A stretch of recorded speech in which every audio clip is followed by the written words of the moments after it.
12 రోజులుగా ముగ్గురు తెలుగుదేశం పార్టీ కార్యకర్తలు వైకాపా పార్టీ చంపింది. దానికి సమాధానం చెప్పాలని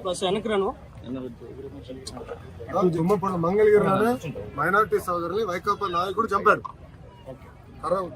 బ్యాట్ పట్టుకుని కొట్టి చంపేశాడు. వాళ్ళు మా కార్యకర్తలు చంపి ఇప్పుడు ఏమో ప్రశ్న అడుగుతున్నారు.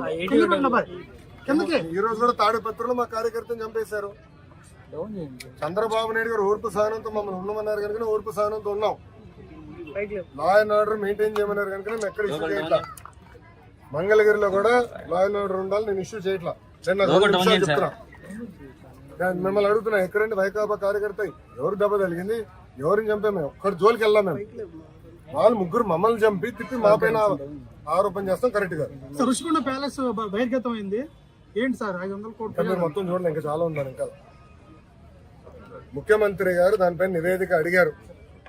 ఎంత ఖర్చు అయింది, దేనికి ఖర్చు పెట్టారు, మొత్తం డీటెయిల్స్ అడిగారు. ఇంకా రావాల్సిన అవసరం ఉంది. ఇదే కాదు, ఇలా చాలా కట్టినట్టున్నారు. అన్ని వివరాలు వచ్చిన తర్వాత ప్రజల ముందర పెడతాం. వాళ్ళ ఇంట్లో కూడా ఫర్నిచర్ 46 కోట్లు ఉందంట. మరి కోడలి శివప్రసాద్ అదే కేసులో ఆత్మహత్య చేసుకున్నారు. అదంతా అధికారులు వాళ్ళ ప్రాసెస్ వాళ్ళు ఫాలో చేసుకుంటారు.